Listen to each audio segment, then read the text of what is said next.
dan inovatif, justru kesempatan paling besar terjadi pada saat krisis. Kalau saat normal, itu ya biasa-biasa aja. Tapi big change, perubahan yang besar, itu terjadi justru pada saat krisis. Saya berikan contoh, di Amerika ekonominya anjlok selama lebih 10 tahun. Dari tahun 20 ke tahun 30-an. Terpilih seorang presiden yang kakinya invalid, kakinya pincang karena polio, orangnya ulet sekali. Latihan berdiri jalan 20 meter, bertahun-tahun tuh jatuh terguling. Tapi karena orangnya ulet, begitu dia kepilih jadi presiden di Amerika tahun 30-an, dia ubah ekonomi Amerika yang tadinya nomor 7 di dunia. Memang ubah jadi nomor 1. Yang kedua, dia ubah militer Amerika jadi paling kuat sehingga menang perang dunia kedua. Dia makmurkan rakyat yang tadinya banyak pengangguran. Jadi, the true test of leadership justru terjadi pada saat krisis. Itu berlaku buat negara, berlaku buat perusahaan, dan berlaku buat individu-individu. Ya, jadi jangan menyerah pada situasi ini, justru sebetulnya banyak peluangnya. Saya berikan contoh, teman-teman milenial sudah terjadi transformasi ke digital. Sebelum corona, ekonomi dan bisnis Indonesia yang digitalized masih 10%, tapi akibat corona ini meningkat dengan pesat sekali. Tidak bisa dihindarkan. Ya, bisnis lewat online, semuanya serba online. Jadi, it's open new opportunity, new vision. Bagaimana caranya kita justru karena krisis ini kita bisa manfaatkan. Nah, jadi saya bersyukur, senang adik-adik semua ya ada dalam situasi masih muda, ada krisis. Jadi bisa melihat perspektif baru, angle baru, karena semuanya akan berubah. Dunia travel, dunia hotel akan berubah dibandingkan di masa lalu. Kalau dulu misalnya space nggak terlalu penting, hari ini space atau jarak jadi sangat penting. Nah, kalau kita ngomong bisnis, banyak adik-adik milenial mau terjun dalam dunia bisnis. Saran saya jangan terlalu banyak berandai-andai, jangan terlalu banyak berteori, ya, karena itu membedakan kalangan akademik dan kalangan bisnis. Kalau kalangan akademik ada satu masalah dia analisa sampai 20 faktornya. Kalau orang bisnis fokus sama 3 sama 4 saja faktornya, kita lakukan, kita perbaiki along the way, nanti otomatis yang masalah yang kedua lainnya akan ikut. Jadi, in short, ini justru opportunity crisis ini, banyak kesempatan baru, banyak yang bakal gagal, asal saudara inovatif dan berani mencoba, you have so much opportunity on your side. Kita mulai tanya jawab aja, Velia, jauh lebih menarik daripada one way shot begini. Baik. Oke, kita bisa tanya jawab sekarang. Oke. Sekarang mau teman dari Kak Dita ada pertanyaan, Kak? Iya, aku mau nanya tapi ntar dulu nih, Pak Rita. Pak, aku nonton video Pak Rizal. Pak Rizal pasti itu pernah bilang kayak sebenarnya ekonomi kita udah unblock sebelum corona karena it was mismanaged ya. Gimana sih kita sebagai anak muda kita bisa belajar supaya kita nggak mismanage even ke depan gitu? Sebetulnya hari ini kesempatannya besar sekali. Karena not too late, wow. Karena kawan-kawan bisa punya akses terhadap Google. You can learn from the best practice in the world. Misalnya kasus corona, siapa sih yang the best practice? Satu New Zealand. Ya, bisa dipelajari kenapa sih kalau New Zealand nyaris nggak ada kasus, atau Vietnam. Ya, kenapa? Karena mereka cepat itu Wuhan ada kejadian corona, perbatasan Vietnam dia tutup. Takut ada orang dari Wuhan datang ke Vietnam. Itulah yang menjelaskan kenapa dengan respons yang cepat korban di Vietnam relatif kecil dan kasus-kasus corona juga jumlahnya kecil. Jadi we should learn from the best practice in the world. Ya, then we pick up that experience. Kita pelajari pengalaman itu, kita adapt dalam konteks Indonesia. Ya, ada contoh-contoh dan Dita, hampir semua pemimpinnya kecuali Vietnam yang berhasil itu wanita. New Zealand, Perdana Menterinya perempuan. Taiwan, teman saya, presidennya perempuan. Dan ternyata mereka sangat efektif. Mungkin perempuan lebih sensitif ya terhadap masalah kesehatan dan bertindak cepat. Nah, kita sering kadang-kadang menyangkal fakta. Ya, saya katakan ini voodoo medicine. Misalnya Indonesia nggak mungkin kena corona karena kita tinggal di tropik. Yang kedua, Indonesia nggak mungkin kena corona karena kita makan makanan yang banyak bumbu. That's a fallacy. Itu asumsi yang ngawur. Karena Brazil sama kita di bawah tropik, panas matahari. Yang kedua, orang Brazil senang makanan Spanish yang banyak bumbunya. Ternyata kasus corona di Brazil nomor 2 setelah Amerika. Nah, kadang-kadang fallacy begini yang tidak scientific suka akhirnya menggiring kita ke solusi yang ngasal. Misalnya kalau pakai kalung minyak kayu putih kita sehat. Itu voodoo medicine. Ya, voodoo itu obat dukunan lah istilahnya gitu. Jadi dalam soal kesehatan kita lebih bagus menggunakan science. We rely on science, bukan dengan obat-obat yang katanya ini, katanya itu. Nah, sama juga di economics. Kita harus pakai the science of economics, bukan kebijakan yang ngasal.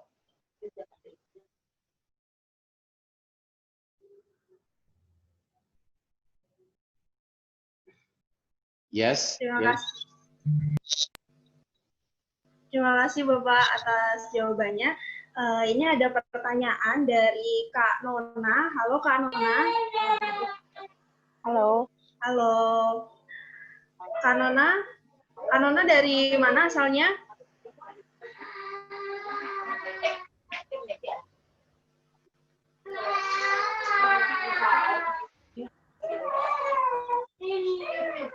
Sepertinya jaringannya kurang bagus.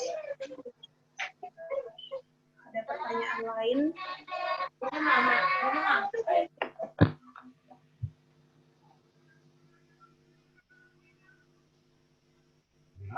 Dari Kak Pipin. Halo Kak Pipin.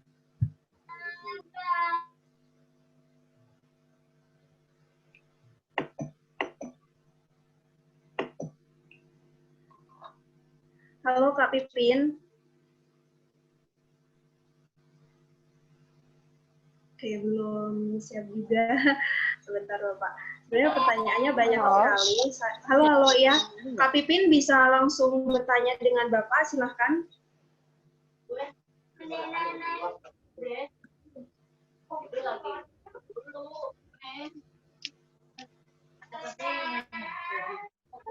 Iya, itu siapa sih anak namanya? Ya, benar. Oh my God.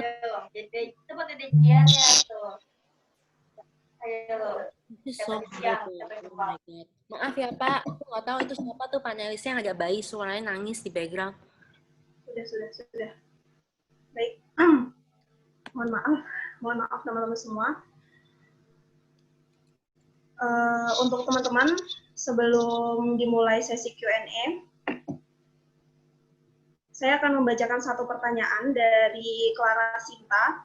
Selamat malam Pak, beberapa waktu yang lalu saya sempat membaca artikel bahwa Bapak menolak kebijakan printing money, melihat Tiongkok yang sudah pernah melakukan kebijakan printing money tersebut berbasis proyek dan berhasil meningkatkan pertumbuhan ekonomi di Tiongkok yang semula 3% menjadi 13% per tahun.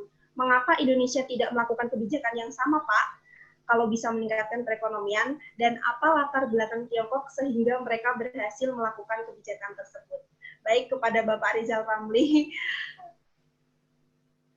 Ya, jadi memang solusinya kan kelihatan gampang, tinggal nyetak uang, bagi proyek-proyek, masalah selesai.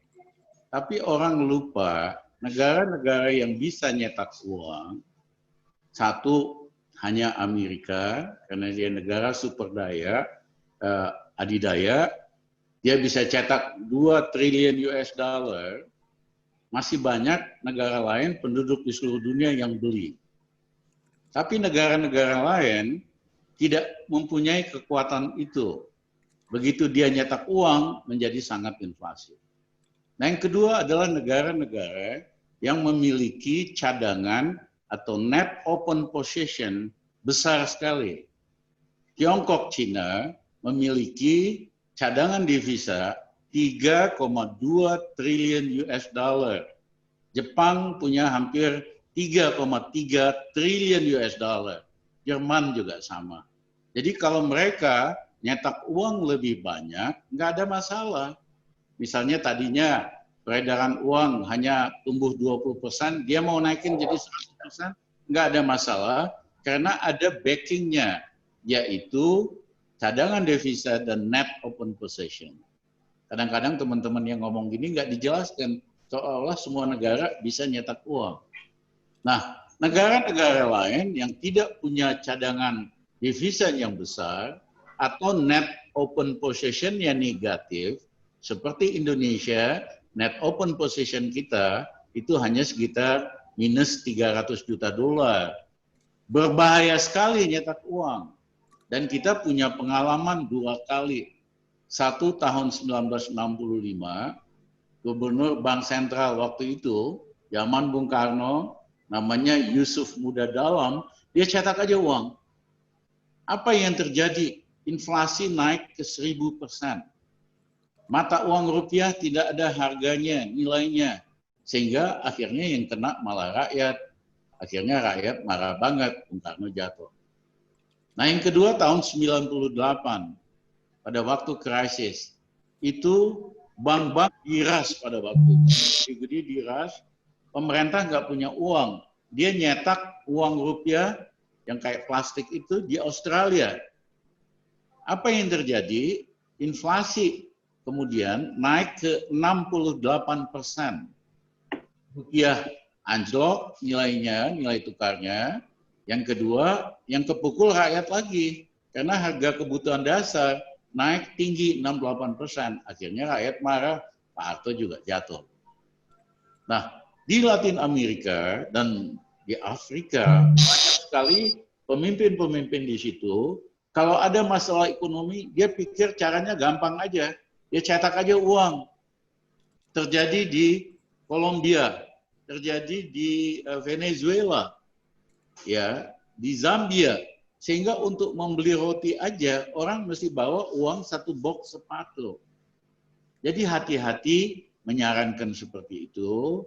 Kita boleh nyetak uang, asal kita posisi cadangan devisanya besar, dan net open position besar. Kalau enggak, itu hanya jalan ke arah chaos, huru-hara, yang kepukul nanti rakyat biasa, akhirnya pemerintahnya bisa jatuh kalau dia main. Baik, berarti jika Indonesia melakukan kebijakan tersebut justru akan beresiko ya Pak ya? Risikonya satu, inflasi akan tinggi sekali. Yang kedua, mata uang rupiah akan jatuh. Kalau hari ini 1.400-1.400-an lebih, kalau nyetak uangnya lumayan besar, itu dengan cepat bisa jatuh ke 20.000 kok. 20.000, ngeri sekali ya Pak ya jika kebijakan itu. Tiongkok cadangan devisanya 3,2 triliun US dollar. Ekspor revenue-nya juga gede, surplus. Jadi kemudian kalau dia nyetak uang di dalam negeri, buat dorong kegiatan-kegiatan yang produktif, ekonomi, nggak ada masalah. Karena di backing dengan revenue ekspor yang surplus, tinggi, dan cadangan devisa yang besar. Baik, terima kasih Bapak atas jawabannya. Jadi sedikit tercerahkan ya Pak, kenapa banyak orang-orang yang bertanya kenapa kita nggak printing money seperti Tiongkok begitu. Saya pribadi juga tercerahkan Pak akhirnya. Terima kasih untuk pertanyaan selanjutnya dari Syifa Salwa. Bagaimana sih Pak cara menyikapi resesi? Memang ini saya mohon maaf. Saya ini meramalkan krisis ekonomi 98 udah 2 tahun sebelumnya. Tahun 96 akhir. Dalam sebuah report sekitar 150 halaman. Banyak analis dalam luar negeri bantah, Menteri Keuangan pada waktu itu bantah, tapi kejadian semua. Beberapa taipan percaya sama ramalan saya siap-siap, sehingga akhirnya dia nggak. Banyak yang juga kepedean. Ya, contohnya lah waktu itu Pak Ciputra, teman. Ya kan, dia yakin sekali bahwa ekonomi Indonesia 97-8 akan terus booming. Saya kasih presentasi di eksekutifnya BTN. Pak Ciputra yakin sekali. Saya bilang, mohon maaf, saya beda dengan Pak Ciputra. Ini indikator-indikator makronya, current account deficit, debt-nya, leverage-nya. Ini Indonesia bakal krisis tahun depan, 97 dan 98. Saya ingat Pak Cik marah sekali waktu itu. Ini Rizal Ramli saya tahu pinter, tapi dia pinter sekolahan. Dia nggak ngerti lapangan. Saya ini orang lapangan, real estate and so forth. Saya ingat, saya bilang sama Pak Cik nggak usah marah-marah, catat aja ramalan saya. Saya catat ramalan Pak Cik, setahun 2 tahun lagi kita ketemu. Apa yang terjadi dengan almarhum Pak Cik? Dia terlalu bersemangat, dia minjem besar-besaran awal 97, waktu krisis 98, bisnis Ciputra Group rontok, ya, semua sahamnya diambil oleh kreditor, hampir 95%, dia hanya ditinggalin 5%.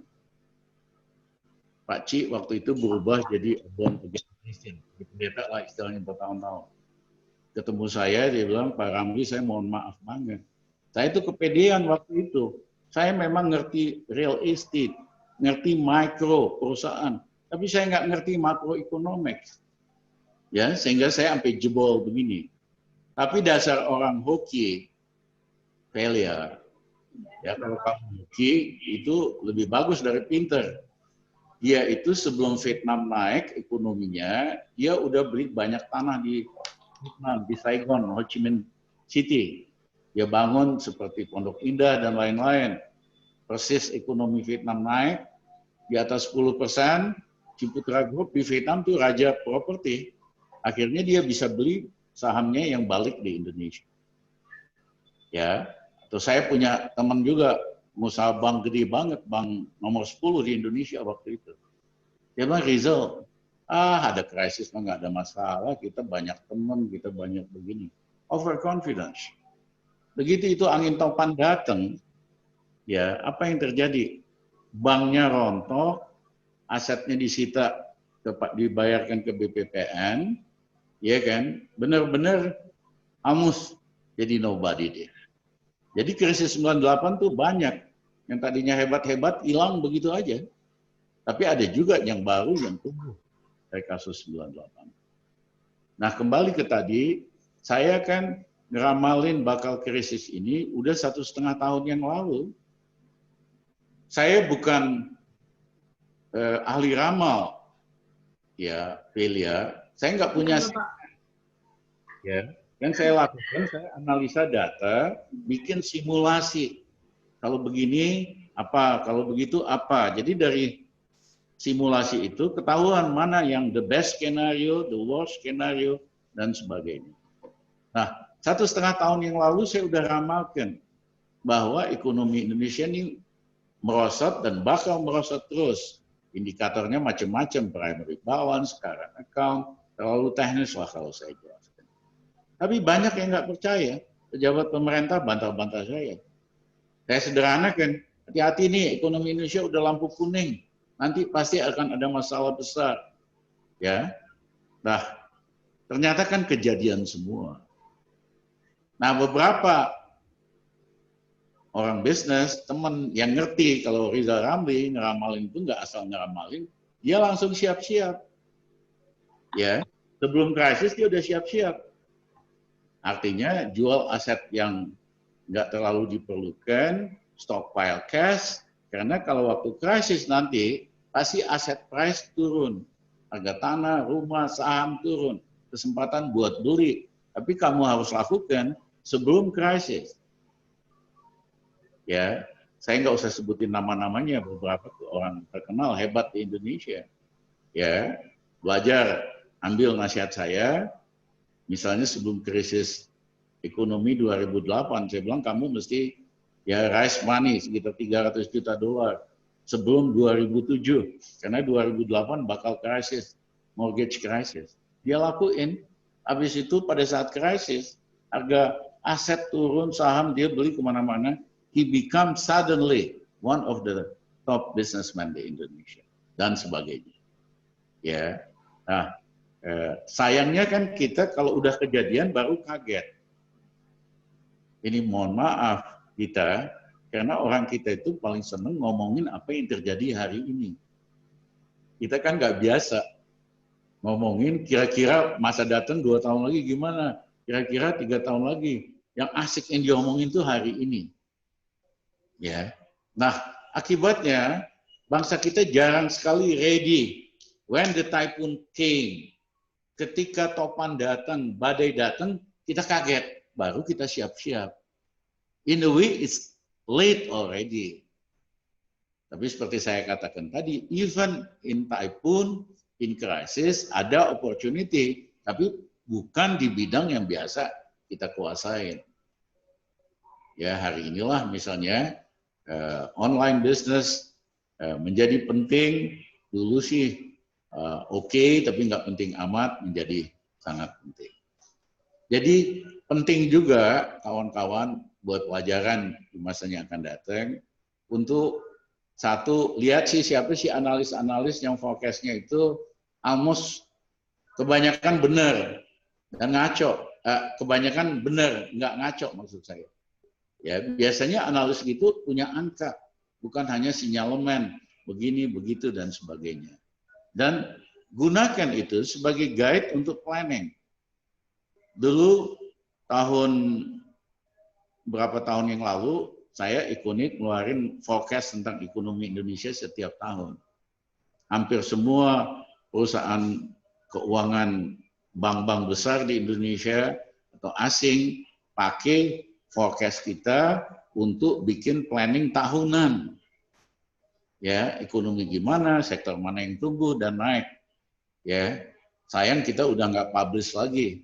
Dulu kita publish itu biasanya semua lembaga keuangan, bank-bank besar di Indonesia dan di luar negeri monitor dan gunakan sebagai basis untuk membuat perencanaan. Karena biasanya, mohon maaf, mereka nggak pernah percaya angka pemerintah. Ya, banyak quote-unquote, banyak messaging-nya, banyak ngibulnya gitu.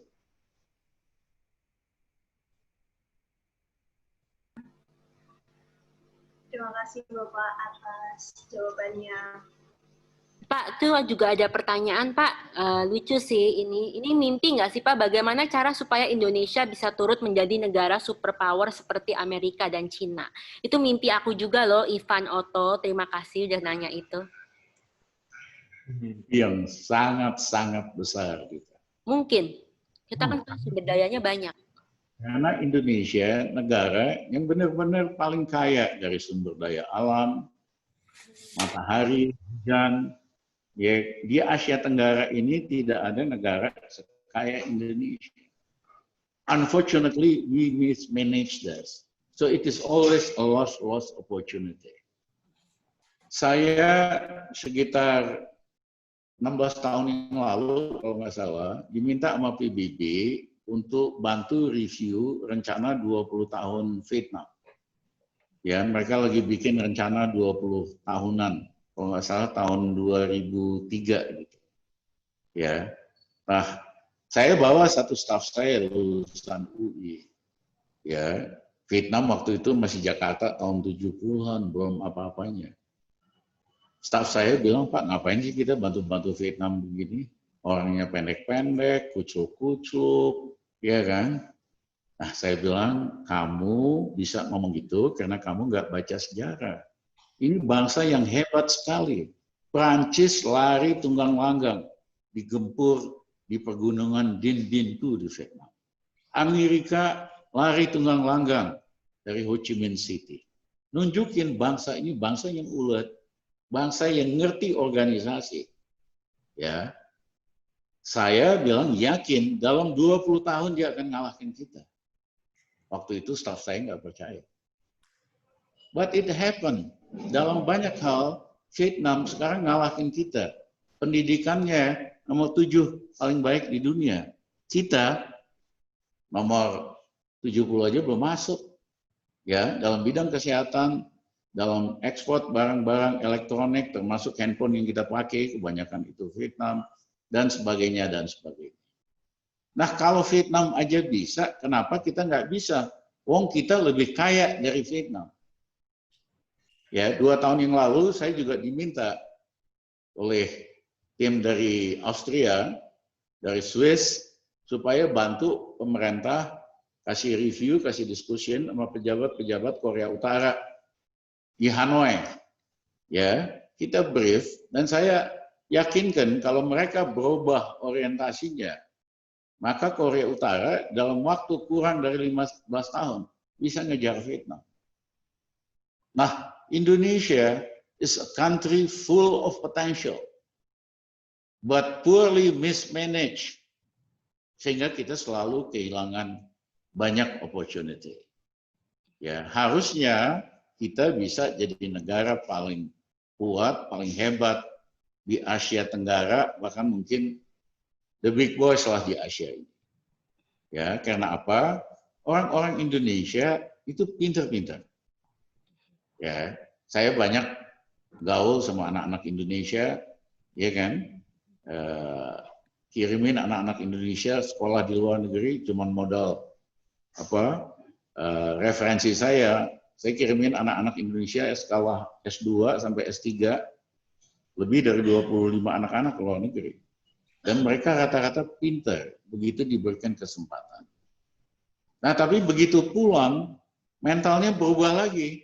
Mentalnya kembali ke mental lama, yaitu gampang nyerah, maunya kompromi, tidak mau beda. Salah satu kunci sukses mau jadi pengusaha yang baru mulai, harus berani beda. Saya berikan contoh, saya tinggal di daerah Kemang, ada barangkali 15 coffee shop, semuanya nyaris sama. Nah, saudara mau bikin coffee shop yang ke-16, ya pasti rugi, kecuali saudara punya modal yang kuat. Ya, kasih diskon, kasih macam-macam coffee shopnya. Akhirnya yang lain bangkrut, saudara survive. Tapi kalau saudara modalnya pas-pasan, hanya sekedar ngikutin yang lain, that's the way to lose. That's the way buat gagal. Harus berani beda. Kalau baru mulai. Saya tinggal di Bandung lama. Itu dulu ada Jalan Ciamplas. Mula-mula ada satu toko gin.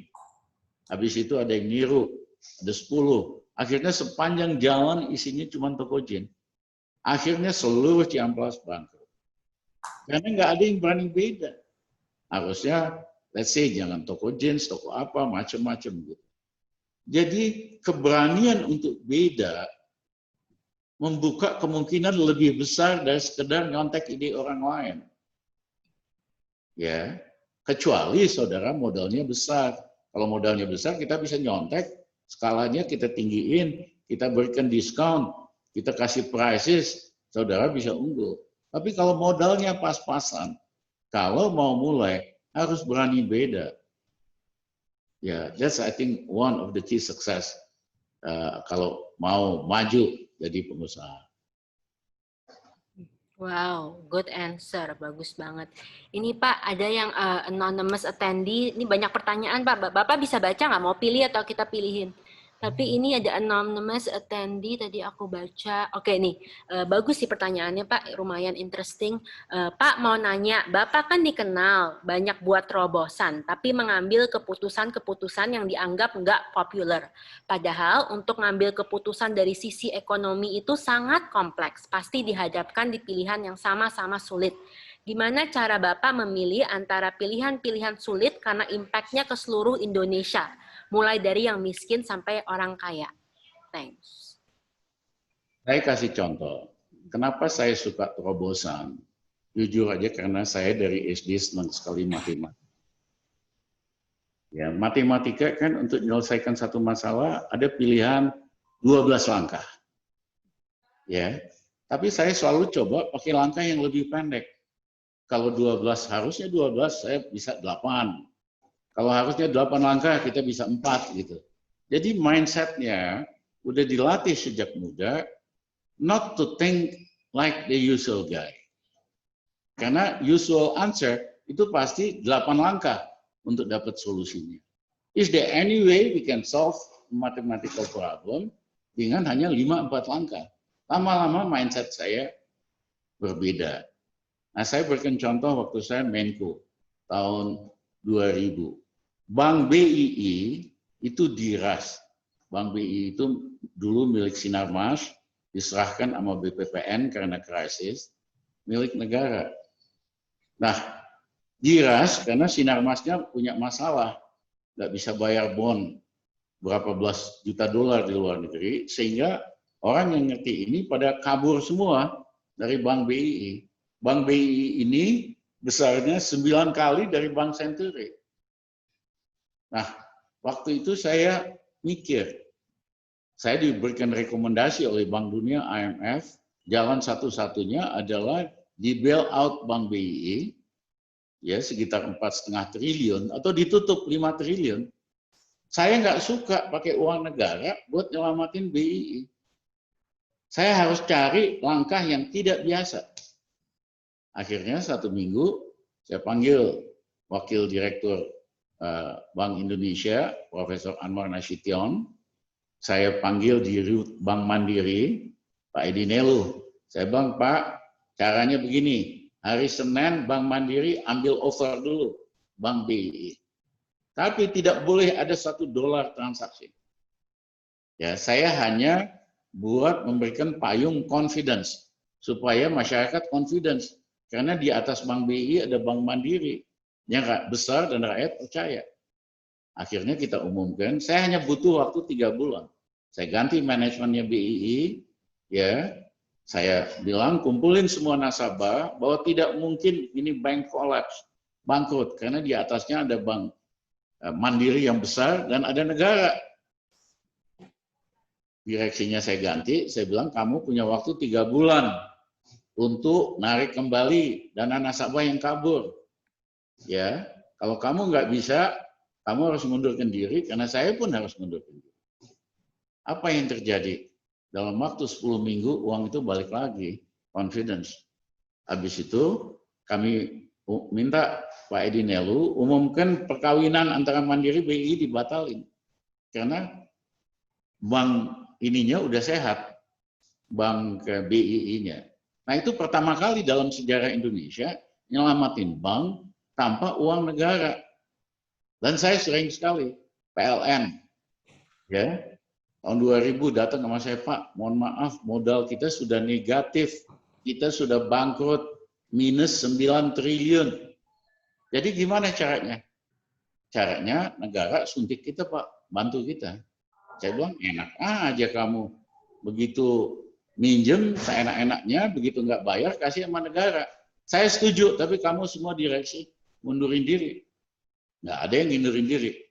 Jadi gimana Pak caranya? Caranya kita lakukan revaluasi aset PLN karena masih banyak historical value.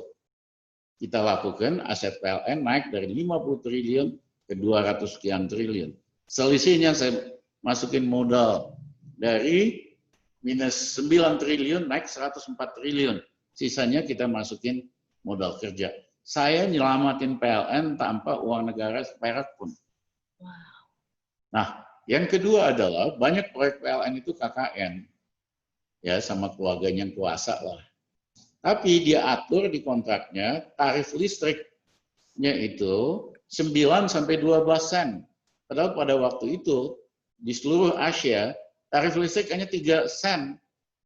Dinaikin 3 kali sampai 4 kali dengan syarat mereka dapat saham kosong semua, keluarganya yang kuasa. Dapat saham kosong, tapi asal tarifnya ini. Itu kan luar biasa. Di seluruh dunia tarif listrik 3 sen, kita 9 sampai 12 sen. Nah, saya pikir kalau saya tuntut di pengadilan, kemungkinan kita kalah. Karena ini kebanyakan partnernya asing-asing semua. Akhirnya saya pakai cara terobosan. Saya panggil teman saya, dia editor Wall Street Journal, orang paling berpengaruh di Amerika bisnis. Kamu datang ke Jakarta deh, bantuin aku. Ya datang, saya jelasin, ini nggak benar nih. Rakyat Indonesia diperes dengan tarif listrik 3-4 kalinya. KKN, antara pengusaha asing sama keluarga pejabat. Kamu tolong beritakan di Wall Street Journal. Dia beritakan 3 hari berturut-turut. Itu partnernya di luar negeri ketakutan, datang puluhan orang ke Indonesia pakai jas, pakai dasi, rapi. Saya waktu itu gaya Einstein, rambutnya aut-autan, ya kan? Kita terima, akhirnya mereka setuju buat nurunin tarifnya. Ya, dari tadinya 9 sen ke sekitar 3,5 sampai 4 sen. Kita tahu nggak berapa yang kita selamatin miliar dolar? Kita berhasil turunkan ke 35 miliar dolar. 50 miliar diskonnya tanpa pakai lawyer. Ya, pakai network saya aja di media di Wall Street dan sebagainya. Nah, ini adalah contoh-contoh kalau kita menyelesaikan masalah bisa dengan cara biasa, tapi orang lain juga pasti pikirnya yang sama. Bisa nggak kita beda nyelesain masalahnya? Dan itu banyak sekali. Saya Preskom BNI, ya 1 tahun doang, untungnya kita naikin 87%. Ya, paling tinggi pada tahun 2016. Ya, saya dirut presiden Preskom Semen Gresik Group, untungnya tadi 800 miliar. Kita naikin dalam waktu 2 tahun 3,2 triliun, 4 kali. Baru direksinya kita naikin gajinya, karyawannya kita naikin gajinya dan sebagainya. Jadi banyak cara. Ya, misalnya krisis hari ini, mohon maaf, kalau Rizal Ramli yang pimpin 1 tahun beres nih, ya, karena kita punya track record sebelumnya. Waktu zaman Gus Dur saya masuk ekonomi minus 3%. Dalam 21 bulan kita naikin 4,5%, itu 7,5%. Gaji pegawai negeri kita naikin, ekspor 2 kali dan sebagainya. Artinya apa? Ada jalan kok buat Indonesia hebat. Ada jalan buat Indonesia makmur. Ada jalan supaya kita jadi negara yang dihormati di Asia. Tapi mentalnya, mohon maaf, harus mental jagoan. Oh ya, kalau ngadep Xi Jinping aja, ngadep si Trump aja, istilahnya ngomong aja ribet, bagaimana lu bisa negosiasi sama Xi Jinping atau sama Trump? Wow, hebat. Jawabannya bagus. Ini ada yang mau on cam nggak sama Pak Rizal? Kali bisa pilihin. Kalau ada yang mau on cam nih Pak, pertanyaannya banyak banget Pak. Hebat sih Bapak bisa save PLN tanpa uang negara. Itu susah banget. Wow. Keren. Oke, ada yang mau on cam nggak? Kali bisa tanyain nggak? Kalau ada yang mau, oke, sambil kita nunggu. Kalau yang sambil nunggu ini ada dari Vera. Ya, sambil nunggu mungkin bisa dibacakan pertanyaan selanjutnya, Kak. Saya bantu sertifikat. Ini banyak nih soal startup, Pak Rizal. Pak Rizal, kalau misalnya mereka tuh mau lagi dengar berita ya Pak, tahu yang mana yang benar, yang mana yang dimanis-manisin, yang mana yang rada dipelintir tuh gimana sih Pak? Cara tercepat, cara paling praktikal, biar kita nggak bego gitu Pak. Di luar negeri, mohon maaf, banyak yang namanya think tank. Think tank itu tangki mikir, tim research atau apa di segala bidang. Jadi gampang, kita cek aja think tank yang lain, pola pikirnya, solusinya, ya kan? Kita bisa pilih mana yang punya track record bagus dan sebagainya. Nah di Indonesia, think tank ini nyaris sudah nggak ada. Iya kan dibayar sama partai juga kan semuanya. Nah, karena dibayar partai. Harganya beda-beda. Buat PR, buat, ya kan? Cuman image doang. Tapi think tank yang betul-betul tangki pikir, ya, seperti di luar negeri banyak sekali. Dulu di Indonesia ada, ya kayak kami itu namanya dulu think tank, Econet think tank, ya kan? Itu makin lama makin sedikit, sehingga rakyat juga susah buat memilih mana yang benar. Iya, banyak yang bingung. Teman aku. Dari pemerintah aja semuanya nggak ada masalah, semua beres. Tiba-tiba loh, kok kita susah? Ya, contohnya lah, ya saya kasih contoh. Nggak banyak yang paham bahwa kita ini kan bisa bertahan karena kita minjem terus. Jadi kayak petinju ini kita udah goyang gini nih. Kebanyakan utang. Persis kayak krisis 98. Tapi di doping dengan pinjaman yang lebih mahal. Jadi orang kalau di doping kan kelihatan sehat, ya nggak ada masalah, stabil. Walaupun makin lama dopingannya makin banyak, pasti satu titik ada masalah. Nah saya ditanya oleh teman-teman pengusaha di Glodok, di Tanah Abang, sama di mana, Pak kenapa sih susah banget di bawah hari ini? Saya bilang, kenapa susah banget? Bapak Ibu ngerti nggak? Karena setiap kali pemerintah nerbitin surat hutang, atau SUN, kan nerbitin tuh surat hutang, banyakkan uang di bank atau di orang kaya-kaya pada beli SUN ini, surat hutang ini. Kenapa? Karena dia dijamin 100%. Kalau Dita punya uang 10 miliar, yang dijamin itu per bank, per nasabah, hanya 2 miliar. Jadi kalau punya 10, mesti taruh di 5 bank. Nah, sementara kalau naruh di SUN, sampai berapa triliun, itu dijamin 100%. Nggak usah ribet. Gitu. Nah, yang kedua, yield-nya atau bunganya, 2% lebih mahal dari bunga deposito. Jadi akibatnya, begitu setiap kali pemerintah nerbitin surat hutang, uang dari lembaga keuangan maupun individu-individu pada beli SUN. Akibatnya, uang yang tersedia untuk masyarakat kecil sekali. Misalnya, tahun lalu 2019, pertambahan kredit hanya 6%. Padahal kalau kita mau tumbuh 6%, kita pertambahan kredit harus 15 sampai 18%. Tahun ini, semester 1, pertambahan kredit hanya 3,8%. Artinya apa? Uang yang beredar di masyarakat itu sedikit sekali.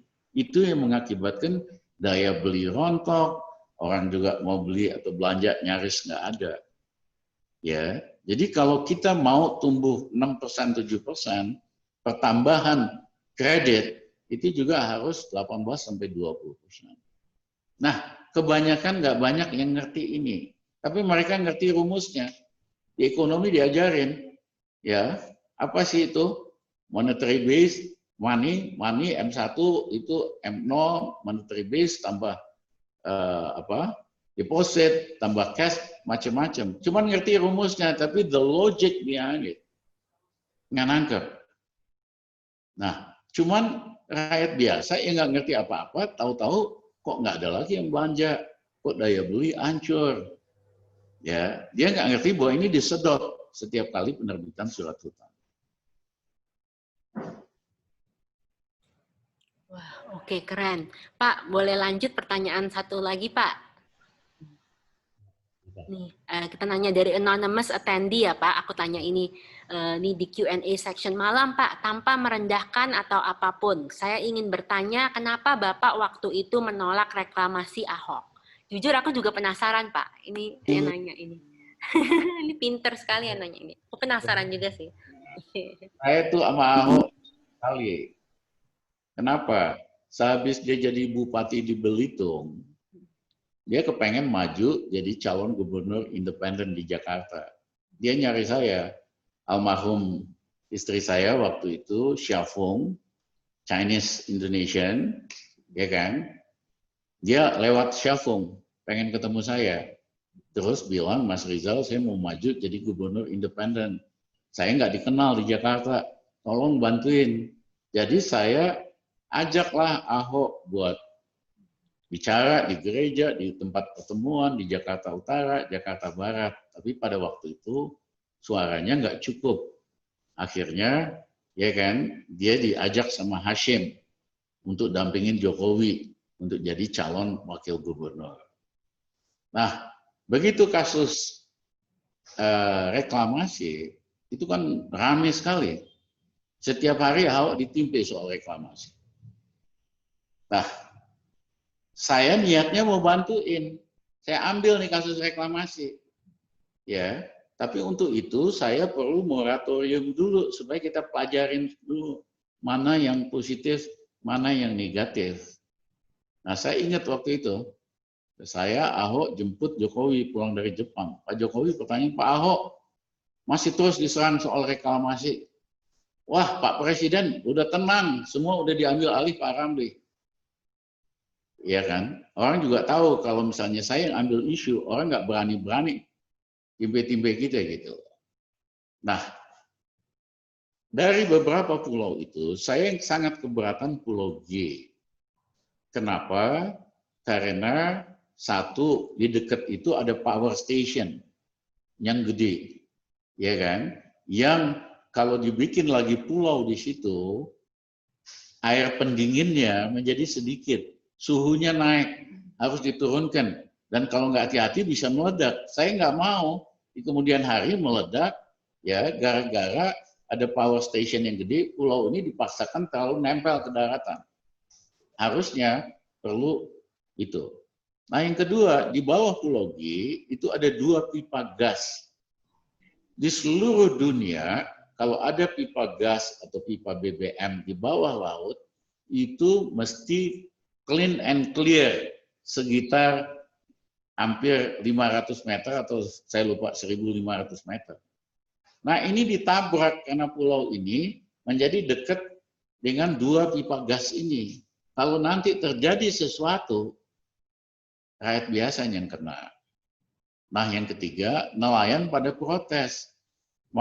Tadinya kan mereka bisa dari sini masuk, ya kan? Lautnya kan nggak ada pulau nih. Bisa langsung berhenti di Muara Angke.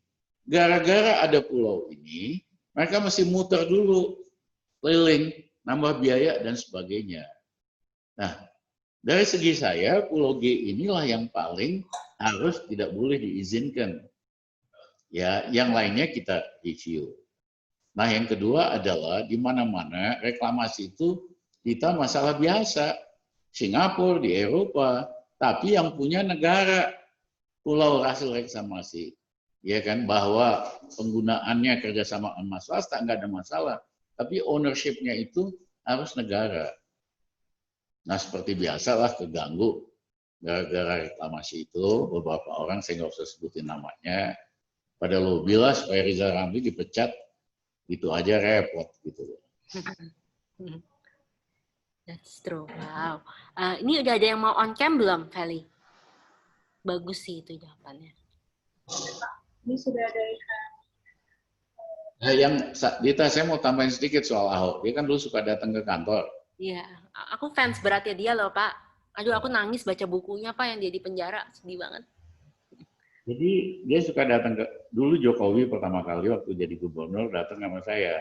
Minta tolong Mas Rizal, saya proyek MRT ini kita harus negosiasikan supaya jangan ke Malang. Itu yang biayain Jepang. Saya nggak punya network. Bisa nggak Pak Ramli bantuin negosiasi sama Jepang? Saya waktu itu salah satu anggota panel ahli PBB bersama 3 pemenang Nobel, bersama direkturnya JICA, Tanaka-san, yang ngebiayain seluruh proyek Jepang di seluruh dunia. Seminggu kemudian kita 3 kali setahun di New York buat bikin forecast ke depan. Saya ketemu Tanaka-san, saya bilang, Tanaka-san, proyek MRT ini nggak jalan-jalan nih, karena kemahalan. You should send a team to Jakarta to negotiate. Tanaka-san, yes, Dr. Ramli will send. Jokowi hoki banget, baru seminggu minta tolong sama saya. Si Tanaka udah setuju kirim negosiasi MRT, makanya mulai jalan tuh MRT. Habis itu dia kirim Ahok ke kantor. Terima kasih Pak Jokowi mau saya jadi preskom MRT. Ya, saya bilang sama Ahok, gue tuh nggak nyari kerjaan, gue banyak kerjaan. Cuman kalau Pak Riza sibuk banget. Jokowi ada masalah, lu datang sama gue bantuin network atau informasi atau solusi gitu. Nah, tapi pada waktu itu saya bilang, Ahok, kamu kan ngomong sembarangan, banyak yang marah. Ya kan, saya Rizal Ramli kritis, tapi kalau ngomong tuh tetap hati-hati. Wah, Bang, saya udah siap mati. Kalau apa, saya udah tulis surat warisan, kalau meninggal anak-anak gimana apa-apa. Saya bilang, Ahok, ya, kamu memang siap mati dan sebagainya. Tapi kalau ada apa-apa, kamu lolos karena kamu pejabat. Yang digebukin nanti teman-teman Tionghoa kita, yang rakyat biasa, ya kan, yang sebel karena digusur, dimaki-maki, ya kan. Dia nanti sebelnya sama teman-teman Tionghoa biasa, yang akhirnya digebukin, dibakar, apa kayak 98. Jadi kamu hati-hati, jangan ngomong sembarangan. Ya, seperti biasa lah, oh iya Bang, saya pokoknya akan berubah, nggak boleh ngomong sembarangan. Nah tapi ya begitu, nanti ngomong lagi sembarangan. Saya bilang ada satu gubernur di Jakarta yang disayangi rakyat Jakarta. Chinese Manado, namanya Heng Ngantung. Bung Karno yang angkat dia jadi gubernur di Jakarta. Nah, kenapa rakyat senang sama dia? Dia ini kan seniman, Heng Ngantung, pelukis. Jadi jiwanya halus gitu, nggak pernah ngomong kasar. Nah, orang Indonesia kan nggak terima, walaupun benar, tapi jangan ngomong kasar gitu. Nah, seringlah dinasihatin sama saya, sama Jokowi, tapi memang karakter ya susah ya. Itu gitu. Emang susah sih Pak, saya juga ngalamin itu. Saya mulutnya persis sih kayak Pak Ahok, memang susah. Tapi dia udah berubah banyak loh Pak, aku kaget. Sekarang lebih kalem jauh. Itu berubah banget. Ya. Nih yang on cam sekarang. Makasih loh Pak udah jelasin. Bapak sih memang kalem sih. Bapak rahasia kalemnya apa Pak? Bapak tidurnya 8 jam tiap malam. Yang cukup, ya kan? Tidur yang cukup lah pada dasarnya. Karena itu recovery proses sel manusia kan waktu tidur. Kepada Mas Haryono, halo Mas Haryono. Bisa di-unmute dulu. Oh, iya. Halo. Halo Mas, boleh tanya. Oh iya Pak, mau nanya nih Pak, Tommy Pak. Ini anaknya Pak Ces, temannya Pak Indro Cahyono. Pak, ini di Instagram nih lagi mungkin untuk masalah ekonomi, ada yang sedikit-sedikit masalah pasar muamalah sama dinar dirham Pak. Dinar dirham, karena kan kita selama ini tahunya kita ekonomi itu dibangun atas dasar hutang. Seperti zaman dulu tuh ada namanya Bretton Woods System, itu menyebabkan Amerika memenangi keuntungan perdagangan internasional dengan bersandarnya dolar dengan minyak Arab Saudi. Minyak Arab Saudi hanya bisa dijual dengan dolar Amerika, yang akhirnya inflasi itu disebarkan oleh Amerika di luar negerinya. Seperti Vietnam mengetahui kecurangan Amerika, maka Vietnam juga mampu bangkit karena dia tahu kecurangan yang dilakukan Amerika. Makanya terjadilah perang Vietnam itu, Pak. Ya, jelas kan. Gitu. Negara banyak punya mata uang, tapi ada apa yang disebut sebagai reserve currency. Dia bisa jadi dipakai cadangan oleh negara lain. Dulu satu-satunya reserve itu adalah gold, emas. Gold system. Setelah itu berubah. Ada US dollar, hari ini mata uang Cina pun renminbi sudah dipakai sebagai reserve currency, walaupun proporsinya kecil. Nah kalau ada ide pakai uang dirham sebagai currency, persoalannya kekuatan dirham itu sangat lemah sekali. Kenapa Pak? Karena di dalam perdagangan internasional, orang masih pakai mata uang yang kuat, yaitu Ya, apa? berarti kan sumber daya alam, Pak, bukan hanya hanya masalah alat tukar. Berarti kepemilikan sumber daya alam yang harus dikuatkan. Ya, Yang kata Bapak apa namanya pemimpin yang mendukung rakyat lah, apa namanya bukan masalah pintar tidak bodohnya suatu orang di pemerintahan, tapi keberpihakan pemimpin kepada rakyat. ya itu. Tapi kita juga berpihak sama rakyat itu juga harus rasional. Jangan sekedar emosional. Misalnya kita memaksakan mata uang kita, ya kan, jadi reserve currency. Ya belum waktunya karena ekonomi Indonesia tidak kuat. Tapi Cina sama beberapa Vietnam mungkin juga udah mulai, termasuk Rusia juga mulai menyelamatkan cadangan asli mereka, cadangan kekayaan asli mereka itu emas. Saya katakan ekonominya setiap tahun itu surplus, ya ratusan miliar dolar. Cadangan devisanya 3,2 triliun US dollar.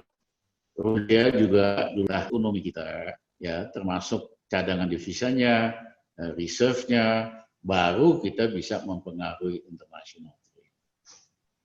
Ya, berarti kan kembali ke harta di dalam negeri dulu ya Pak ya.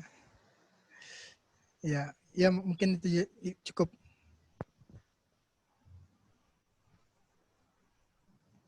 Terima kasih Pak. Terima kasih Tom. Oke, sekarang si Nonika Tiara.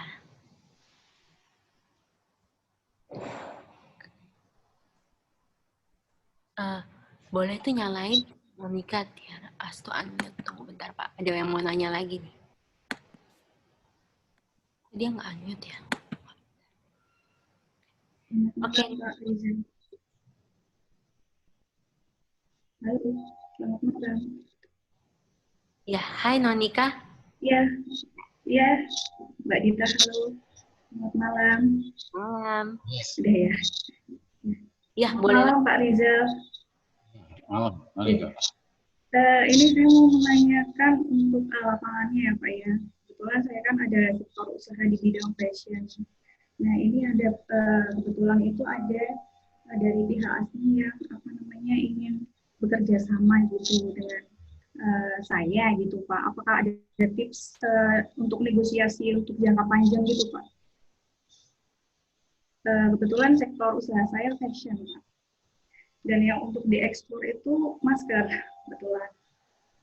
Ya, satu, orang Indonesia pada dasarnya itu kreatif. Ya, dan dari segi desain banyak yang bagus-bagus. Nah, kalau ada yang kerjasama kan bisa macam-macam. Sekedar dia jadi pembeli, ya kan? Nah, tapi harus dipastikan Nonika tidak dikibuli atau dirugikan. Harus dia bayar pakai LC misalnya. Supaya terjaminlah pembayarannya. Itu yang mesti dipastikan dulu. Ya. Dan kemudian ada poin-poin, kadang-kadang kan ada yang defect produknya, siapa yang tanggung jawab, dan sebagainya. Dan yang ketiga, kalau bisa harus di-insure. Supaya kalau ada apa-apa, Nonika terlindungi dari deal itu. Nah, pada tingkat yang lebih maju lagi, sering mereka kalau dari negara barat, cost di situ kan mahal sekali. Indonesia sangat kompetitif. Ya, apalagi dalam bidang fashion, dalam bidang macam-macam. Nah, biasanya kalau pembelinya bonafide, dia juga ingin bahannya high quality. Jadi dia biasanya tuh pasok bahannya. Ya, nanti kalau udah jadi dia yang beli gitu. Nah, kalau itu yang terjadi, produk Nonika bakal bagus karena bahannya itu memang bahan yang disenengin di negara yang dibeli gitu. Ya, jadi mula-mula tentu mulai dulu dari sekedar deal penjualan biasa, yang penting secure pembayarannya, pakai LC, yang kedua adalah ada asuransi. Nanti tentu hubungan ini berkembang, satu titik begitu marketnya bagus, pasti dia juga mau pakai bahan ini, pakan ini. Akhirnya mereka yang supplier bahannya. Ya, dulu banyak sekali industri tekstil di Indonesia yang besar. Ya, misalnya Great River tuh modelnya dulu begitu. Ya, dia pakai brand siapa, akhirnya dia pasok. Belakangan kolaps karena urusan lain lagi, bukan urusan itu. Ya, jadi the point is bagus, ya, karena apapun barang kita itu relatif kompetitif. Memang kalau dibandingin Cina kita kemahalan, tapi kan hari ini banyak pembeli mau geser suppliernya bukan dari Cina. Ya, istilahnya Cina itu dulu the factory of the world. Semua beli bikin di situ. Tapi mereka negara barat sekarang anggap banyak risikonya, macam-macam. Akhirnya mereka geser supaya pasokannya itu keluar dari Tiongkok. Misalnya pemerintah Jepang kasih insentif. Kalau perusahaan Jepang yang di Cina mau keluar ke negara lain, dia kasih uang malah insentif. Eropa juga demikian. Memang pergeserannya ke situ. Ya, Cina akan tetap jadi pemasok penting, pabrik penting, tapi tidak akan dominan lagi. Akan bergeser ke negara seperti Vietnam, Indonesia, dan sebagainya. Pak, satu lagi, kalau menurut Bapak itu kebetulan saya kan fashion, nah itu kan ada brand Pak. Nah, apakah brand itu juga mempengaruhi untuk pasar ekspor itu harus sesuai dengan brandnya atau bisa non-brand gitu Pak? Kalau dalam kuantitinya di atas ya banyak. Monika, Jepang itu awal-awal dia ekspor barangnya. Nobody believe the quality of Japanese product. Mau baju, mau apa, nggak percaya. Sehingga perusahaan Jepang harus pakai nama Prancis, nama Itali, ya brandnya, baru orang percaya. Ya, baru belakangan setelah 30 tahun orang percaya ternyata barang Jepang kualitasnya bagus sekali. Nah, kemudian masuk Cina, sama juga. Mula-mula Cina tuh orang nggak anggap kualitasnya pasti rendah, bahannya masih sembarangan. Nah, yang ingin maju di Cina biasanya pakai European brand, European name. Kadang-kadang bukan buatannya. Ya, misalnya baju kamu bukan harus join brand, kamu kasih brand nama Italia aja atau nama Prancis. Itu orang lihatnya beda dengan buatan Indonesia, karena buatan Indonesia belum dikenal. 10 tahun lagi, kamu bisa ganti nama Indonesia. Ya, itu kan saya aja suka ketipu. Saya minum Aquil, saya kira ini buatan Itali. Ternyata nih teman kita orang Indonesia yang bikin Aquil. Tapi kan gara-gara Aquil, waduh, Prancis nih, Bonafit nih, waternya gitu loh. Nah, trik begitu biasa sekali. Sampai negaranya berubah persepsinya sebagai negara yang kualitasnya bagus. Baru kita bisa pakai nama brand kita sendiri. Kalau enggak ya join nama mereka. Oke. Baik Pak. Terima kasih banyak Pak atas jawabannya. Makasih udah berani bertanya, bagus. Terima kasih. Oh, ada lagi yang mungkin? Pak, kita sampai jam 8.30 atau jam 8? Sekarang udah harus selesai Pak. Bapak sibuk ya? Sekarang jam 8:10 nih. Aku mintanya 1 jam sih. Ini ada dari Ahmad Bagus. Halo Mas Ahmad, silakan. Pak Rizal Ramli, bagaimana yang Bapak tadi terangkan, bahwasanya ekonomi kita sekarang, kalau saya boleh bilang hancur, itu kan gara-gara mismanagement. Nah, apa yang bisa kita lakukan sekarang? Apa kita cuma nunggu sampai ganti rezim, ataukah ada cara lain agar ekonomi kita ini bisa tumbuh, Bapak? Seperti itu. Mas Bagus, saya sendiri banyak yang kasih nasihat. Pak Ramli nggak usah kasih saran-saran dan solusi, biarin aja hancur, bablas. Tapi saya sih nggak mau Indonesia hancur, makanya saya tetap berikan saran. Nah, bagaimana caranya?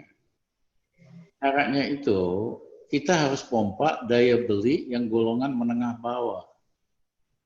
Itu yang saya lakukan tahun 2000 ketika saya masuk ekonomi itu minus 3%. Saya bujukin Gus Dur, Gus, kita naikin gaji pegawai negeri, ABRI, ya, sama pegawai sipil 125% dalam 21 bulan. Gus Dur bilang, wah itu kan duit banyak. Apa kamu ada uang? Saya bilang, Gus, solusinya biar saya yang cari solusinya. Yang penting Gus Dur setuju. Akhirnya kita naikin gaji pegawai negeri, pensiunan, dan ABRI 125%. Belum pernah terjadi dalam sejarah ini. Apa yang terjadi? Begitu gaji mereka dinaikin, segmen ini itu marginal propensity to konsumnya 99,9%. Ada uang, mereka langsung belanjain. Akibatnya sektor retail kan hidup. Ya, begitu retail hidup, yang lain-lainnya juga mulai hidup. Baru kita uber pajaknya. Bukan sebaliknya, hari ini diuber pajaknya dulu, orang udah susah, diuber pajaknya ya makin nyungsep. Nah, yang kedua adalah waktu itu saya sederhana. Kebanyakan pengusaha kecil masuk kategori macet total atau kategori 5 di bank-bank. Saya panggil direksi-direksi bank. Saya definisikan kecil itu pengusaha yang minjam 1 miliar ke bawah. Bukan berdasarkan aset atau penjualan. Saya tanya direksi-direksi bank, kalau kita Uber yang macet kredit 5 ini, berapa lama baru bisa uangnya dapat? Saya bilang paling cepat 1 tahun, Pak, karena harus ada keputusan pengadilan, masih pakai debt collector. Yang kedua, kalau kembali uangnya berapa? Kalau kembali paling maksimum 20%. Udah 1 tahun lebih, kembalinya cuma 20%. Saya langsung berpikir out of the box. Enggak, kita ganti caranya. Kita berikan diskon 50% kepada setiap pengusaha kecil yang macet kategori 5.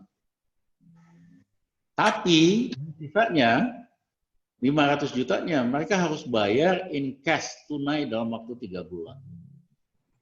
Apa yang terjadi? Ya, 3 bulan kemudian di bank lapor sama saya, Pak, Mandiri bilang, Pak, kita terima uang tunai 1,5 triliun. BRI bilang terima 1 triliun lebih, swasta total tuh 7 triliun. Kenapa? Pengusaha kecil ini begitu dikasih kesempatan diskon 50%, mereka paksakan bayar tunai dalam 3 bulan dengan minjem sama tetangganya, jual mobil, jual aset. Karena mereka tahu kalau mereka di kategori 5, mereka istilahnya itu nggak bisa minjem lagi, udah. Kalau kamu pengusaha kategori 5, kamu nggak bakal. Tapi karena kamu bayar, ya kan, kamu masuk lagi kategori 1, bisa minjem lagi, bisnis lagi. Kapan lagi dapat diskon 500 juta? Nah, apa akibatnya? Ada uang 7 triliun lagi di bank-bank yang bisa disalurkan lagi kepada pengusaha kecil. Nah, jadi banyak cara, esensinya pompa daya beli yang menengah kecil. Otomatis demand itu naik, ya kan? Dan nggak perlu bantu yang gede-gede, karena yang gede-gede ada jalannya sendiri. Saya punya teman, punya pabrik, punya macam-macam atau hotel. Saya tanya, kalau kamu di bail out, dibantu 1 triliun, kira-kira pabrik kamu mau dinaikin nggak kapasitas produksinya yang hari ini 30% ke 100%? Ya mohon maaf, nggak mau Bang. Karena kita tahu nggak ada demand kok. Kita pasti rugi. Jadi kalau kita ada uang 1 triliun, ya kita pakai buat beli emas atau beli currency lain, atau buat beli aset yang harganya jatuh. Ya, jadi sequence dalam recovery penting. Pompa dulu daya beli menengah kecil, mereka pasti belanja, ekonomi pasti hidup, baru diubah pajaknya. Yang gede-gede nggak usah terlalu dipikirin. Kenapa? Mereka udah tahu jalannya sendiri. Ya, begitu demand naik, pasti mereka kapasitas pabrik dinaikin dan sebagainya. Nah, banyak sekali cara buat nyelesain ini. Cuman saya sedihnya kita krisis ini kan udah 5 bulan dari bulan Maret sampai hari ini belum ada yang konkret yang rakyat bisa rasakan. Yang ada itu baru akan ini, akan itu, akan ini, akan itu. Come on, this is the 5th month already. Kalau begini caranya menyelesaikan krisis, jangan mimpi kita bakal bisa keluar krisis dari cepat. Karena hanya akan. Rakyat kan pengen sesuatu yang konkret dong. Tadi kan, yang ketiga, zaman Gus Dur nih, sebelumnya, pemerintah sebelumnya itu ngasih kredit usaha tani. Penyalurannya nggak beres, banyak yang macet, bunga berbunga 26 triliun. Nah, pada waktu pemerintahan Gus Dur masuk, petani-petani ini diuber sama jaksa, sama camat, mau sita tanahnya karena nggak bisa bayar utang. Padahal tanahnya cuma setengah hektar, utangnya 3-4 juta. Saya datang sama Gus Dur, Gus, kita udah gila kali ya. Loh, kenapa kamu ngomong gitu? Enaknya sama Gus Dur, kita bisa ngomong kayak gini nih, bisa ngomong bercanda gitu. Kita udah gila, Gus. Kenapa gila? Loh, ini petani nggak bisa bayar utangnya, terus kita mau sita tanahnya. Seandainya kita sita semua tanah yang petani kredit macet, negara kuasain terus negara mau ngapain? Akhirnya Gus Dur benar juga ya. Jadi gimana Rizal? Udah kita write off aja. Kita hapuskan aja hutangnya. Loh ini 26 triliun. Kamu kan perlu uang buat ini. Nanti urusan itu biar saya cariin jalan nih Gus. Gus Dur setuju. Kita hapuskan hutang petani-petani 26,3 triliun. Apa yang terjadi? Petaninya jadi semangat lagi berproduksi. Ya, musim tanam waktu itu langsung mereka jadi bumper year, produksinya naik karena mereka happy, nggak takut diuber atau polisi atau camat. Jadi banyak cara-cara yang out of the box that can solve our economy. Tapi kalau pemerintahnya sampai titik hari ini baru bilang akan begini, akan begitu, nothing happen in the real world. Makanya susah sekali kita kalau begini caranya. Makasih Mas Bagus. Oh, boleh tanya satu kali lagi Bapak? Ya, Mas Bagus. Ya. Saat ini kan APBN kita kan sering berkurang dari targetnya Menteri Keuangan. Nah, pemerintah itu nggak sering sih, selalu pemerintah sekarang itu untuk menambal kekurangan itu menggunakan hutang-hutang luar negeri yang kita tahu lah bunganya banyak. Apakah ada cara lain untuk menambal kekurangan APBN ini selain dari hutang tersebut, Bapak? Mas Bagus, pertama kita harus ngerti betul, we are in crisis. Kita harus fokus hal-hal yang hanya penting dan hentikan dulu segala macam yang nggak penting. Saya berikan contoh, krisis 98. Semua proyek gede kita hentikan. Setahun, 2 tahun, kita ada uang, kita mulai lagi. Ya. Tapi hari ini, kita lagi krisis, tetap aja mau bangun proyek ini, mau bangun proyek itu, mau bangun ibu kota baru, ya pasti uangnya nggak cukup. Tapi kalau kita fokus ke 3 hal saja. 1, soal corona, ya kan? Itu perlu sekitar 300 triliun lah buat benar-benar fokus dan uangnya benar-benar keluar. Yang kedua, buat kasih makan rakyat kita yang bekerja harian, yang nganggur selama 6 bulan. Itu hitungan saya sekitar 300 triliun juga. Terus yang ketiga, fokus di dalam ningkatin produksi pangan. Kenapa?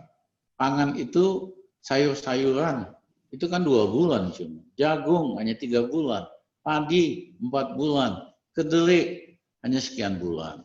Jadi mumpung krisis, kita genjot produksi pangan kita.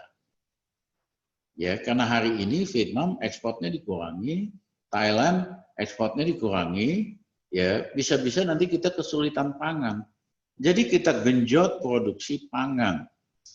Nah, risiko corona petani lebih kecil daripada pabrik. Karena mereka kerja di sawah atau di ladang kan cuman dia sama keluarganya doang. Ya, sementara kalau di kerja pabrik, 1 orang kena corona, yang lain kena. Nah, kalau kita lakukan itu tadi, kita hanya perlu 600-800 triliun. And we have enough money. Asalkan proyek-proyek yang lain dihentikan dulu. Istilah saya harus ada realokasi anggaran dari hal nggak penting menjadi hal yang fokus. Pak Jokowi pakai istilah saya. Betul, kita akan adakan realokasi anggaran. Ya kan, pakai istilah saya itu begini. Tapi kalau kita lihat at the number doesn't speak the same language. Ya, kan tadi fokusnya cuma 3. Fokus bagaimana menghentikan corona, kasih makan rakyat yang pengangguran 6 bulan, sama pangan. Tapi ini masih mau bangun ini, mau bangun itu. Akibatnya apa? Harus ngutang lebih banyak dengan bunga lebih tinggi. Harus maksa nyetak uang yang akhirnya menimbulkan masalah lain. Why don't we do this? We fokus sama 3 hal penting. 6 bulan ini, ya, nanti kalau coronanya udah teratasi, ekonomi otomatis balik lagi, baru kita mulai lagi di proyek lain, proyek bangun ini, bangun itu, gitu. That's what I call, you should set your priority right.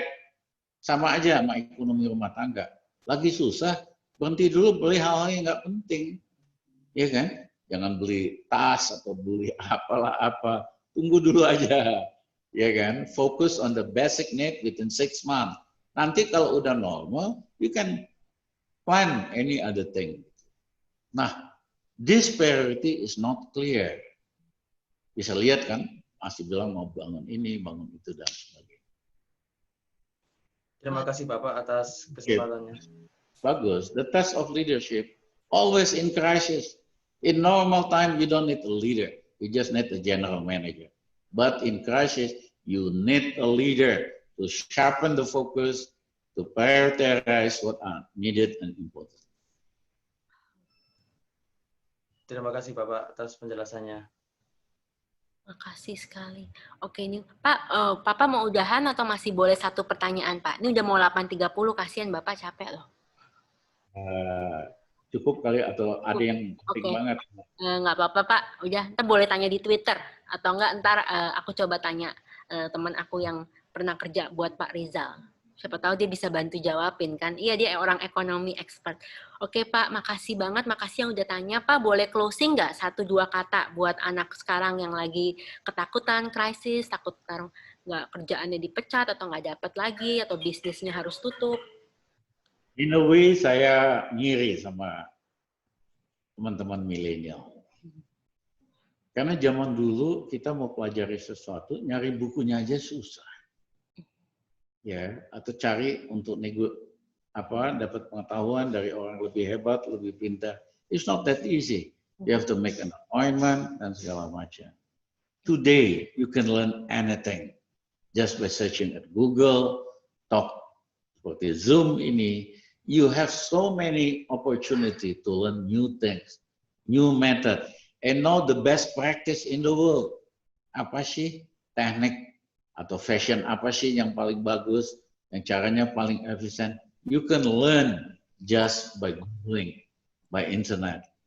And you can expand your business opportunity, your professional capacity in this 4G network. Jadi you are lucky. Ya, generasi saya, I envy you. I cannot tanya sesuatu di Google, bicara sama orang hebat, hanya modal telepon sama Zoom doang gitu. So you are lucky, you have so many opportunities. Dan jangan pernah menyerah. Never give up. Jatuh nggak apa-apa. Orang sukses itu biasanya sebelumnya ada berapa kali kasus gagal. By that you learn, you are stronger, you are better. That I want you all the young to have that spirit. Terima kasih Dita, terima kasih kawan-kawan. Thank you Pak, makasih banyak. Thank you Pak. Oke, kalian isi itu link sertifikatnya. Aduh Pak Rizal pinter sekali ya. Anaknya teman baik aku dulu di JIS, si Desi. Oke, ini link untuk sertifikatnya. Terima kasih yang udah ikut. Terus jangan lupa kalau ada yang galau di sini, stres di selama pandemi, kamu nggak sendirian karena aku punya temen, dokter cantik banget Olivia, dia open buat kamu konseling ya, gratis via Google Meet. Gitu dia mirip kayak Zoom, jadinya kalian nggak sendirian, pada boleh leave ya. Ini kita udah selesai, pasti dapat sertifikat kok. Makasih Feli, dan makasih yang udah bantu buat PowerPoint-nya.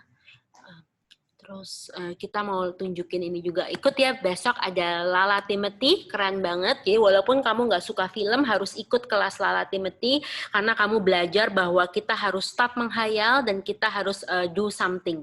Jadi gimana, linknya di chat. Ini ada Anisha nanya linknya. Oke, Lala Timothy dia mau cerita, kan dia yang buat film Wiro Sableng, gitu-gitu. Wiro Sableng, Tabula Rasa. Terus dia kakaknya Marsha Timothy, pasti kalian tahu dong. Dan dia pernah kerjasama sama salah satu PH terbesar ya, Fox kayaknya buat Wiro Sableng, PH Hollywood. Jadi di situ kita akan ngobrol bagaimana cara dapat modal dan membuat mimpi kamu jadi kenyataan, atau membuat ide kamu, kreativitas kamu menjadi kenyataan. Jadi walaupun kamu nggak suka film industri atau nggak kerja di film industri, kayak aku nggak kerja di film industri, tapi ini berguna supaya kita stop menghayal dan membuat mimpi kita jadi kenyataan. Terus kita gimana sih cari investor, apa sih film itu untung nggak sih, kerja di creative industry itu susahnya gimana networking, gimana approaching PH, gitu-gitu ya. Kalian ikut yang suka kelas makeup, cewek-cewek yang suka dandan. Di sini sekarang umurnya berapa aja sih? Kalian boleh leave ya, aku cuma mau ngomongin info-info aja untuk yang masih di sini. Ikut kelas masak, seru banget. Hari ini tadi kita sama Master Chef, Fanny, gitu. Terus yang masih di sini kasih tahu dong umurnya berapa. Kalau ada yang cewek-cewek harus ikut kelas makeup. Ini yang makeup tutorial and self love ini kita akan ngomongin social media tips, karena teman aku guest teacher, dia juga blogger. Jadi kalian pasti bisa dapet tips-tips supaya gimana followernya naik, jualannya lebih laku, barang pada endorse. Terus kalian ada makeup tips kalau kamu buru-buru. Terus ada juga sama Sally Adelia, dia membernya yang Girl Squad itu loh, yang pas sama Jedar dan Nia Ramadhani. Dia akan ngajarin makeup dia supaya flawless, glowing, tapi tanpa foundation dan bedak. Jadi kulit aja, kulit kamu bisa bernafas, cuman pakai tinted moisturizer. Gitu ya, ikut ya. Ada kelas Putra, ada kelas Lala Hamid, itu soal gimana kita harus naik pangkat ya, supaya kita bisa naik pangkat dan kita sukses juga, dan kita bisa dipercaya gitu. Karir tips lah soal office politics gitu-gitu kita bisa tanya, karena Lala pengalaman banget dan dia sangat kreatif. Ya kalian harus ikut. Terus ikut cooking class seru. Terus ada Mas Didit Maulana juga. Kalian harus ikut. Ada kelas bahasa Inggris, posternya mana ya? Bahasa Inggris, bahasa Cina. Bahasa Cina ada 2 kelas, bahasa Korea. Terus ini Dr. Olivia yang cantik banget, yang siap untuk denger curhat kalian. Mendingan jangan curhat ke temen, ntar nyesel, ntar diadu domba, ntar diubah-ubah. Katanya mendingan curhat ke Dr. Olivia. Karena dia netral dan berpengalaman, dan sangat hatinya sangat melayani, ngebantu. Terus kita juga ada makeup artist yang Daniel Serimbing, mana ya posternya? Dia keren banget. Dia make upin banyak artis di Indonesia. Kita bisa belajar makeup sama dia. Posternya belum ada. Kita tunggu ya. Tapi kalian makasih udah boleh leave ya. Ini untuk yang masih di sini ikut Telegram group. Thank you so much udah ikut. Iya, beliau pinter banget. Gue aja kayak wow, gitu.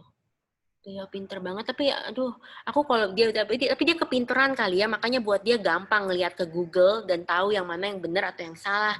Tapi buat aku ngelihat ke Google masih susah untuk tahu yang mana yang salah sama yang benar, yang infonya accurate. Makanya beliau sih hebat sih, cuman kan gitu. Kak, yang kelas Inggris masih ada kota peserta nggak pengen join Kak? Kalau ada, aku double check ya, kamu bisa DM admin. Aku mau cari guru another English teacher sih, ya, supaya ntar nggak usah di-limit lagi. Gitu. Kalau kelas Chinese aku nggak kasih limit cuma 30 orang, jadi kelas Chinese bisa lebih ya, karena aku mau kita belajar bersama konsepnya. Gitu. Itu kirim link, makasih Feli, itu kirim link lagi. Terus ini yang untuk keputus, jangan lupa join Telegram kita. Aku akan info kelas bahasa di situ. Dan sabar kalau misalnya belum masuk, karena aku mau minta teman-teman aku yang ngajar lagi supaya bisa banyak lebih kelas bahasa ya. Jadi kalian nggak ketinggalan. Supaya semua bisa belajar ya, online semua. Terus kita ada kelas olahraga juga ya untuk yang males, tapi ini untuk newbies ya. Kalau kalian udah rajin dan atlet, mendingan jangan ikut karena itu malu-maluin. Tapi untuk newbies yang nggak pernah olahraga, yang males, yang badannya kaku, yang nggak fit, ayo olahraga bareng sama aku September. Oke? Itu bakal seru banget. Olahraga sama aku September. Terus yang Woman CEO, yang Michelle sama itu, kalau misalnya tiap perempuan ada 2 Woman CEO akan sharing, itu seru banget. gitu. Terus ada Robert Roney juga, aku nggak tahu posternya kenapa nggak ditayangin, tapi Robert Roney itu keren, dia bakal sharing gimana sih kita bisa sukses di karir kita. Dia dulu kerja jadi karyawan di Trans TV, dulu banget, tapi sekarang dia sudah menjadi produser film hebat, film Critical 11 yang Reza Rahardian, film Kartini yang sama Christine Hakim, Dian Sastro, gitu. Dia cerita perjalanan dia panjang, dia sampai dapat beasiswa sekolah film di New York. Terus dia sekarang lagi buat film sama Milea, gitu, sama yang main Milea. Film apa sih judulnya? Aku lupa, upcoming. Tapi ya dia akan ngajar di kelas kita juga. Jadi kalian harus dengar itu. Walaupun kalian nggak mau kerja di movie industry, tapi kalau kalian penulis atau mimpi kerja di media, harus ikut kelas itu. Nggak akan nyesel. Mau lihat anjingnya nggak? Oke, kalian boleh lihat. Ini ada posternya nggak ya? Bisa ditayangin ntar ya. Kalau kalian ikut Telegram aja ya, aku bakal kirim posternya di situ. Kalau di sosmed takut kelewatan. Tapi di sosmed juga pasti ada. Ini pertanyaannya 63, bagus-bagus nih. Terus subscribe ke YouTube aku, karena pertanyaan yang di kelas yang nggak sempet dijawab, aku akan coba dapat jawaban di YouTube aku. Jadi mendingan subscribe, siapa tahu pertanyaan kamu dijawab. Karena aku selalu minta simpen. Tapi ya kalau yang jawab, kalau yang soal ini bukan aku ya, aku punya temen, dosen, salah satu dosen si part-time gitu, ekonomi, dia pernah kerja sama Pak Rizal dulu, magang. Jadinya mungkin kalau dia mau, nggak pemalu, orangnya ada pemalu, dia bisa jawab lewat YouTube aku pertanyaan kalian di sini. Karena ini pertanyaannya bagus-bagus. Jadi semangat ya belajar, jangan nyerah. Terus besok ikut kelas kita sama Lala Timothy. Dia CEO Life Like Pictures. Siapa tahu kalian bisa magang, atau kalian bisa tahu cara cari modal untuk usaha kalian, atau untuk film kalian, buku gitu. Oh iya, ini juga sama bosnya Sido muncul. Ini yang punya tolak angin, guys. Jadi kita bakal belajar gimana cara ngurus family business. Terus kita juga ada kelas musik. Mana, Feli? Kelas musik, kelas olahraga. Terus ada kelas CEO, perempuan 2, Michelle Ginta. Itu ada 2 CEO ngajar satu kelas. Oh, ini keren. Thank you, Feli. Ini yang Robert Roney. Aku suka banget ya film Kartini. Siapa yang nggak tahu? Ini ada apa dengan cinta ya, Kartini. Terus ada Kapan Kawin. Dia juga buat Critical 11. Itu Reza Rahardian yang main sama cewek yang main di ADC. Aku lupa namanya siapa, tapi itu cerita bagus banget. Cerita cinta soal itu soal couple yang keguguran. Itu sedih banget. Kalau poster lain juga boleh tunjukin. Itu yang tolak angin kelas bisnis ya guys. Kita bakal ngomongin soal branding. Gimana sih awalnya tolak angin jadi kuat banget brandingnya. Kita tanya jawab langsung dengan Pak Irwan Hidayat. Dia Presiden Director Sido muncul. Jadinya tolong undang teman-teman juga ya biar ikut ya. Karena kelas ini seru. Terus kita ada kelas hairdo juga, Bayumi. Ya, terus ada makeup Cindra untuk makeup ala Korea. Cindra itu salah satu favorite makeup artis aku. Gitu. Terus kita ada kelas makeup sama Sally Adelia juga. Dia bukan makeup artis, dia lebih ke influencer and TV presenter, tapi dia cantik banget dan makeupnya selalu flawless dan selalu nggak buang waktu lama. Makanya kita harus tahu rahasianya. Kita juga bisa ngomongin skincare and social media tips sama dia. Terus ikutin kelas masak juga, karena kelas masak kita bukan kelas masak biasa, karena kita juga bakal ngomongin bisnis ya, bagaimana bangun usaha F&B bisnis. Gitu. Kayak hari ini. Kita coba posternya mana ya? Oke, nggak ada posternya. Oke, thank you ya. Ini pertanyaannya disimpan ya. Salah satu ini timnya. Pertanyaannya bagus-bagus nih. Hebat sekali. Thank you. Kita baca-baca. Ini. Kak, link up sekolah selalu jam 7 ya, Kak? Enggak, kelasnya enggak jam 7. Kelasnya ini ada yang nanya, kelasnya jam 7, enggak, kelasnya beda-beda, makanya mendingan ikut Telegram group, karena ada poster situ atau enggak follow Dignity Social. Wah, ada 17 tahun, 15, 20, 17, wah keren. Poster Chinese kapan dikirim, Kak? Sabar, makanya ikut Telegram group, atau enggak follow kita, pantau Instagramnya. Tapi Telegram group pasti cepet. Safok sama anjingnya sayang gemes deh. Iya, dia Bishon. Indonesia follow deh. Lucu banget nih anjingnya gendut. Pakai dasi lagi. Pinter. Kak, ikut kelasnya Kak Bams apa Kak? Kelasnya Kak Bams itu music. Jadi kita akan belajar bagaimana cara buat lagu. kita akan buat lagu bareng BAMS, and kalian juga bisa duet kalau ada yang benar-benar suaranya bagus, siapa tahu bisa kesempatan duet. Ntar aku upload di YouTube aku dan Instagram aku. Ya kalian yang punya teman suaranya bagus, mendingan ikut kelas itu ya, gratis lagi kelasnya, seru. Kita akan belajar soal music industry, gimana sih cara buat lagu gitu, supaya kalian itu nggak bosen di rumah. Mendingan buat lagu, karena Kak Bams baru keluarin lagu single terbaru dia buat di rumahnya selama pandemik ini. Cuman dia sama temennya. Jadinya kalian juga pasti bisa berkarya selama corona ini. Siapa tahu kalian bisa buat lagu bareng atau duet bareng sih, ntar bisa sih. Kalau yang suaranya bagus ya, ntar aku upload di YouTube, aku bantu ya. Makanya mendingan ikut kelas musik itu sebelum kehabisan tempat. Karena kita akan ngobrol banyak.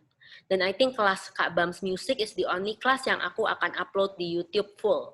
Karena aku pengen tunjukin yang suaranya bagus-bagus, aku pengen kasih mereka kesempatan untuk ada didengar orang. Siapa tahu ntar dapat ini kan record deal. Teman aku ada loh yang punya manajemen yang penyanyi-penyanyi itu.